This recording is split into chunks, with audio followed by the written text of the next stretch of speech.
Hello and welcome to the viewers of this video. This is the Orange Fan here, bringing you another entry for the episode Recap and Thoughts category. This video will be dedicated to the FUNimation dub of episode 67 of Dragonball Super. Picking up where we last left off, we begin this episode with Future Trunks using the Spirit Bomb sword to cut Fusion Zamasu in half. Fusion Zamasu's final words are along the lines of, "How can this be? A mere mortal has vanquished a righteous god."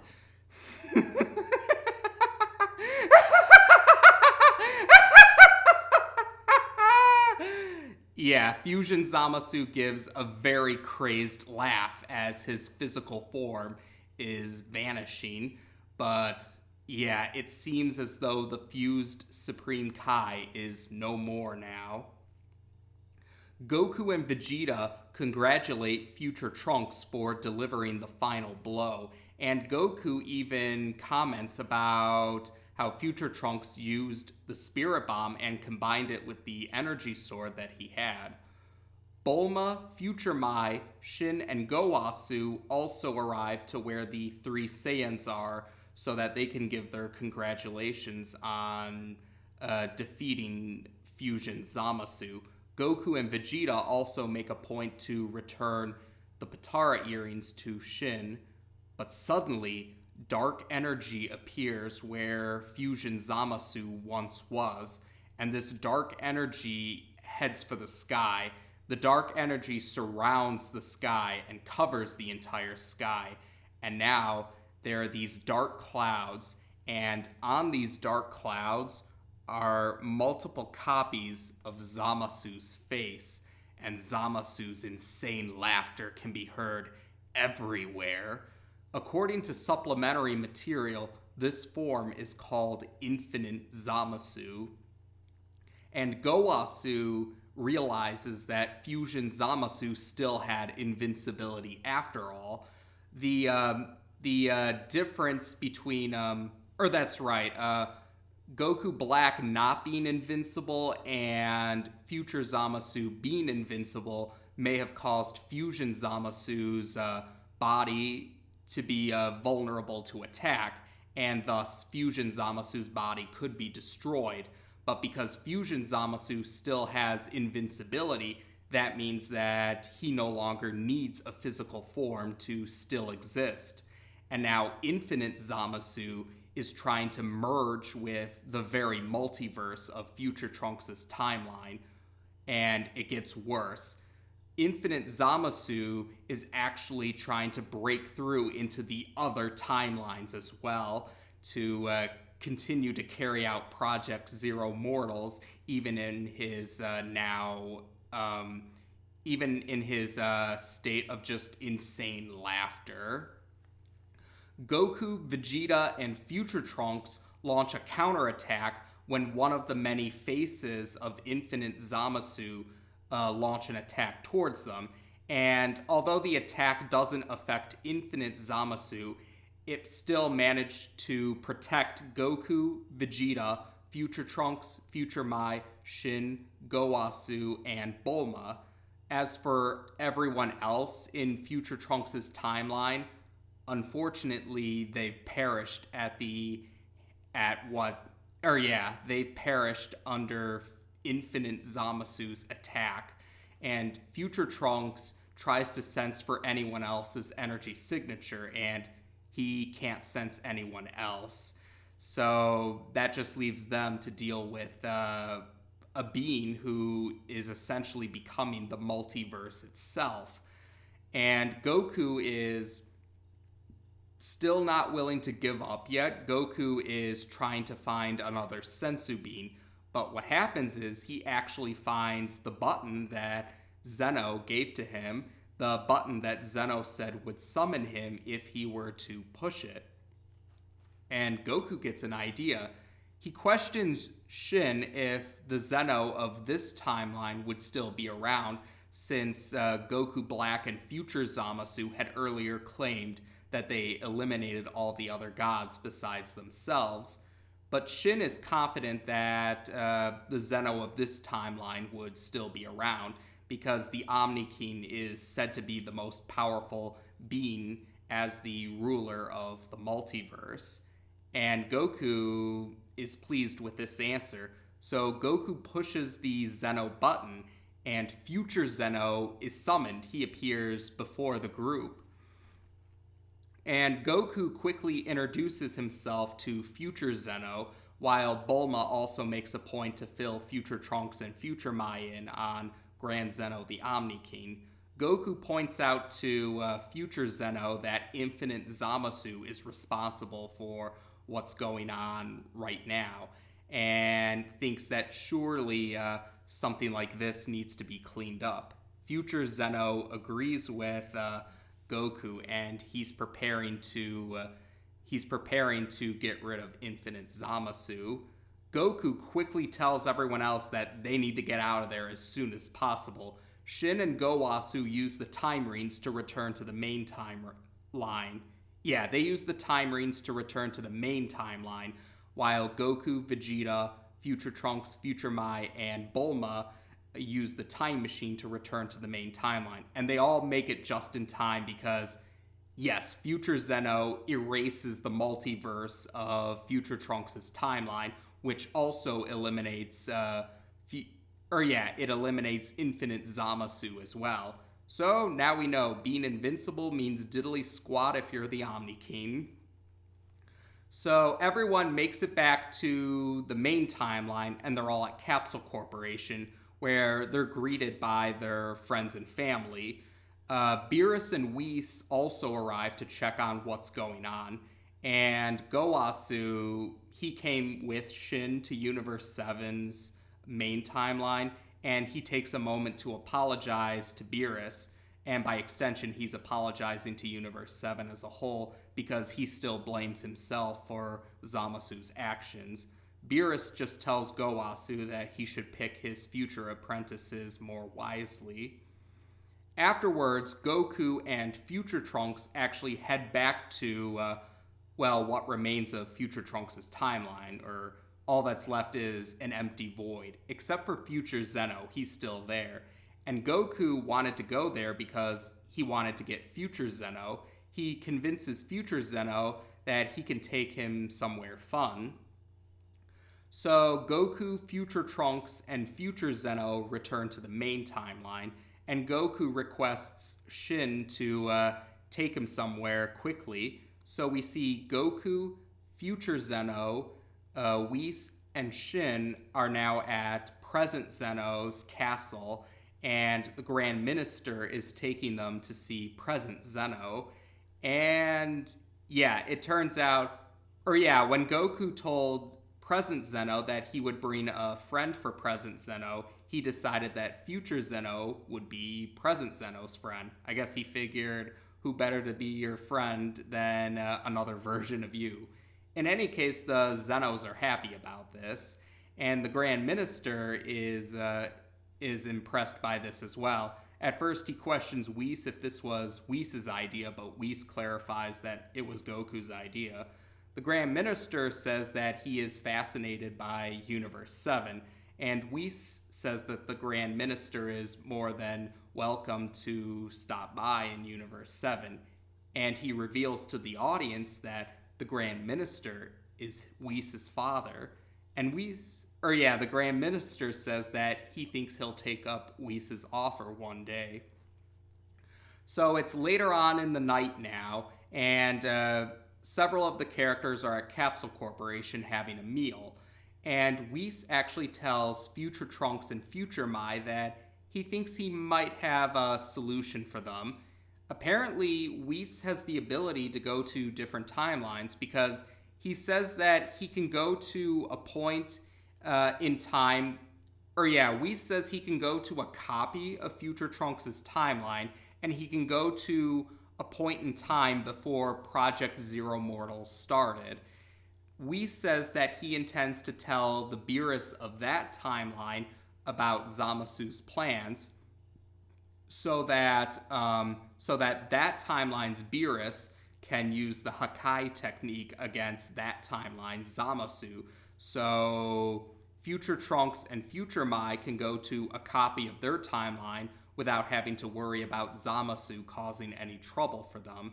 And just in case that timeline Zamasu managed to acquire invincibility, and if they're worried about that timeline Zamasu also becoming infinite Zamasu, Whis says that he knows of a sealing technique that he considers more effective than the evil containment wave. So, yeah, he has a backup just in case that Zamasu, or that timeline Zamasu managed to acquire invincibility. Whis does mention, though, that the catch is that there will be extra, or yeah, he says there will be, if future Trunks and future Mai do decide to go to this copy of their timeline, that means there will be a copy of future Trunks and a copy of future Mai as well. So 2 future Trunkses and 2 future Mais will have to coexist with each other in the same timeline. Future Trunks and future Mai end up deciding that they're willing to agree to that condition. So next up, we do see we're back at we go to Universe 10's Planet of the Kais, and Gowasu is looking at the box of time rings, and we see that Gowasu still blames himself for Zamasu's actions, saying that he failed Zamasu. So it's now morning at Capsule Corporation, and future Trunks and future Mai are saying some goodbyes to the majority of the Z fighters who showed up to see them off on their journey to this copy of their timeline. So yeah, they say their goodbyes, and Piccolo and Gohan manage to arrive as well just as they're leaving, and future Trunks is reminded of future Gohan when he sees Gohan.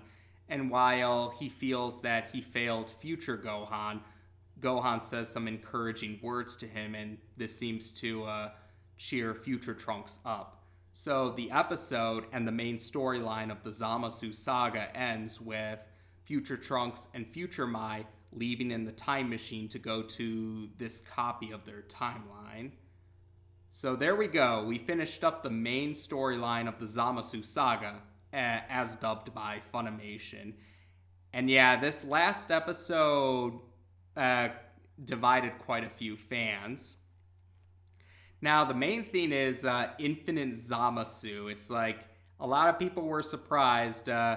Fusion Zamasu just would not stay down. He kept coming back, and worse yet, he tried to merge with the multiverse. Although Infinite Zamasu, as he's portrayed in the anime, is different from his manga portrayal. I did mention in the previous episode's recap and thoughts video that Fusion Zamasu had the time limit in the manga version of the events. So when the time limit ran out, Fusion Zamasu didn't completely defuse, because in the manga version, Goku Black and future Zamasu had fused on a cellular level during their fusion, and this probably had something to do with the fact that Goku Black is Zamasu's soul in Goku's body. So when the fusion time ran out in the manga, we now had half Goku Black, half future Zamasu in place of fusion Zamasu. So when future Trunks cut him in half, what happened was, though, their cells apparently memorized fusion Zamasu's form, because Goku Black and future Zamasu had then morphed into 2 fusion Zamasus. And then every time they kept trying to destroy the fusion Zamasus, more blown off body parts would regrow into more fusion Zamasus. So essentially, in the manga version, Infinite Zamasu was represented as an army of fusion Zamasu, whereas in the anime version, Infinite Zamasu was portrayed as, Fusion Zamasu's spirit trying to merge with the multiverse itself. And although in both cases, yeah, Future Zeno was summoned to eliminate Infinite Zamasu, which also erased Future Trunks' timeline. Now, personally, I prefer the anime's portrayal of Infinite Zamasu because I feel that it made Future Zeno's decision to erase Future Trunks' timeline more justified, because as the anime version portrayed, Infinite Zamasu had merged with the multiverse of Future Trunks' timeline, and he was even breaking into other timelines as well. So Future Zeno having to erase the multiverse of that timeline to stop Infinite Zamasu made more sense. In the manga version, Future Zeno erasing the multiverse felt like overkill because Infinite Zamasu was just an army of Fusion Zamasu. So yeah, I felt the manga version felt like overkill. The anime version felt more justified in my view. And to be honest, I do prefer the anime portrayal of the Zamasu Saga in general. I definitely felt more, I enjoyed it much more in comparison to the manga version. So, yeah, as for Future Trunks and Future Mai losing their loved ones in that timeline, a lot of people were upset because they felt it was an all-for-nothing sort of feeling. But others thought it was more of a bittersweet ending because they did lose their loved ones in their timeline, but they did manage to stop Zamasu from carrying out Project Zero Mortals into other timelines as well. And yeah, the ending with Future Trunks and Future Mai going into a copy of their timeline without Zamasu, but with another pair of Future Trunks and Future Mai. Some people did feel that it would have made more sense to have Future Trunks and Future Mai stay in the main timeline now. And even some of my relatives who were watching this episode for the first time, they thought so as well. They thought it would have made more sense for Future Trunks and Future Mai to stick around, like maybe occasional guest appearances. But who knows? Maybe Future Trunks and Future Mai will return in later on, like maybe if not necessarily in Dragon Ball Super, but maybe any other future installments of the franchise, if we do get any more installments for the Dragon Ball franchise, of course. But I guess we're just gonna have to be patient and see, because Future Trunks certainly is a popular character, so it wouldn't surprise me if they did decide to bring him back eventually. So otherwise, some other notable details are the Zeno button that Goku received had played an important role. So it came back in a big way because Future Zeno was summoned because they needed the Omni King to finish off Zamasu once and for all. And now there's two Zenos in the same timeline, so that changes up the status quo quite a bit. And otherwise, oh, that's right, the revelation that the Grand Minister is Whis' dad, and Vados' dad by extension too, since Whis and Vados are confirmed to be siblings.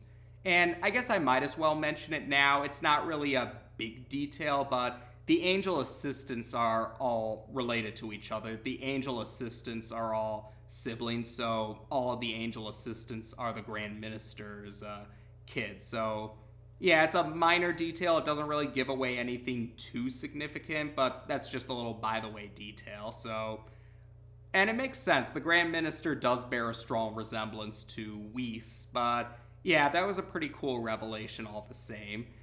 And otherwise, yeah, it was definitely a very bittersweet ending for the Zamasu Saga.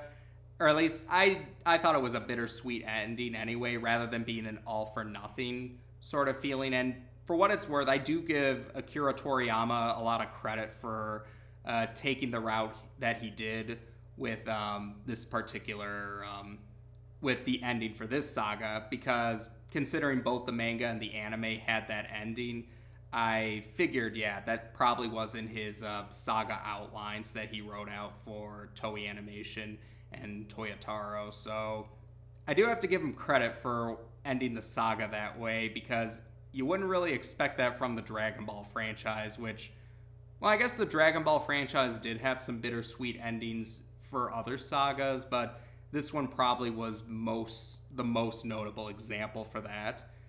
And for speaking of which, I also have to give Akira Toriyama credit for Zamasu's portrayal, or at least his outlines for Zamasu, because Akira Toriyama had admitted before that he usually does like to make villains that are evil just to be evil. Like, they're not really complex villains. And to be fair, there's nothing really wrong with having a villain who's evil just to be evil, but it is nice to change it up every once in a while, because, yeah, the franchise in general mostly just had straight up evil villains, so having Zamasu, who's a much more complex villain in comparison to other villains in the franchise, was a nice change of pace. Now, maybe some other similar villains from other works might have been a little more, or some people thought that they liked the portrayal of other similar villains better in other works, and okay, maybe they might have done a little more than Zamasu did in comparison, but if we're looking strictly at the context of the Dragon Ball franchise, I still give Zamasu credit for being more complex than the other villains of the franchise. And I think Zamasu is a good stepping stone for maybe in the future. Like, maybe we can get some other villains that are a little more complex like Zamasu. But for what it's worth, Zamasu has grown to be, yeah, I would actually consider Zamasu to be my favorite villain in the franchise now. And part of that is because, yeah, he's got a little more going on for him compared to other villains in the franchise. But also, Zamasu represents a lot of characteristics that I'm certainly not fond of in real life, and I think that makes for a great villain. It makes you want to root against that villain and want to see them be defeated. In Zamasu's case, he kind of reminds me of arrogant, condescending elitists that I know in real life. He kind of also reminds me of, yeah, he kind of comes off as a self-righteous hypocrite. I've dealt with my share of those before. But Zamasu's mindset about hating all people because of, or in his case, hating all mortals because of the misdeeds of bad mortals, yeah, that reminds me of some people I know who have a bad habit of making sweeping generalizations about an entire group just because of the misdeeds of bad individuals. And that's actually one of my greatest pet peeves. Probably one of the things that really outright angers me is I think it's foolish and insulting to paint an entire group with the same brush and to just look only at the bad and not acknowledge the good of others. Like, yeah, ignoring the bad isn't going to help anyone, but focusing solely on the bad and ignoring the good doesn't help either. So, like I said, yeah, Zamasu represents a lot of characteristics that I don't particularly like in encounters I've had in real life, but that's part of what makes him a great villain, makes you want to root against him.